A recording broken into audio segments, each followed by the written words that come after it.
Breaking news तव्हां सां share कंदासीं। हैदराबाद में सिंध यूनिवर्सिटी इंतज़ामिया तालीमी सनदुनि जी क़ीमत में ॿीहर ॻाठे टोड़ वाध करे छॾी आहे। शागिर्दनि पारां फीस में वाध खे रद्द कयो वियो आहे। अवांखे अपडेट कंदा हलूं। ब्रेकिंग न्यूज़ आहे। पास सर्टिफिकेट 400 खां वधाए 500, मार्क्स सर्टिफिकेट 400 खां वधाए 500 मुक़रर कयो वियो आहे। अवांखे अपडेट कंदा हलूं। ब्रेकिंग न्यूज़ आहे। अपीयरेंस सर्टिफिकेट 1000 मां वधाए करे 1250 रुपया मुक़रर कयो वियो आहे। अवांखे अपडेट कंदा हलूं। ब्रेकिंग न्यूज़ आहे। पास सर्टिफिकेट 400 खां वधाए 500, मार्क्स सर्टिफिकेट 400 खां वधाए 500 मुक़रर कयो वियो आहे। जिन नाज़रीन असां सां जॉइन कयो आहे। ब्रेकिंग न्यूज़ आहे तव्हां सां शेयर कयूं पिया। सिंध यूनिवर्सिटी इंतज़ामिया तालीमी सनदुनि जी क़ीमत में ॿीहर वाध करे छॾी आहे। शागिर्दनि फीस खे रद्द करे छॾियो आहे।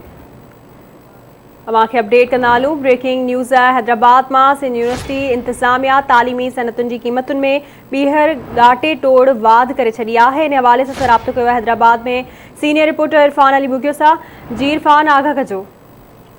जी, सिंध यूनिवर्सिटी जी इंतज़ामिया हिकु दफ़ो ॿीहर सनदुनि जी तइलीमी सनदुनि जी सर्टिफिकेट जे जेका फीन में ॻाटे टोड़ वाध करे छॾी आहे। तव्हांखे ॿुधायूं त सिंध यूनिवर्सिटी जी इंतज़ामिया तरफ़ां पास सर्टिफिकेट जी फी 400 रुपये में वधाए 500 रुपया, मार्क्स सर्टिफिकेट 400 में वधाए 500 रुपया, अपीयरेंस सर्टिफिकेट 1000 में वधाए 1250 रुपया, डिग्री सर्टिफिकेट 3000 में वधाए 3750 रुपया, डुप्लीकेट सर्टिफिकेट 6000 में वाध करे 750 रुपया, मास्टर ऐं एमफिल डिग्री की फीस 7000 में वधाए 8750, PhD डिग्री 10000 में वधाए 12500 रुपया मुक़रर कई वही है। अड़ी रीत ॿियनि सर्टिफिकेट्स जी फीन में पिणु वाध कई वही है।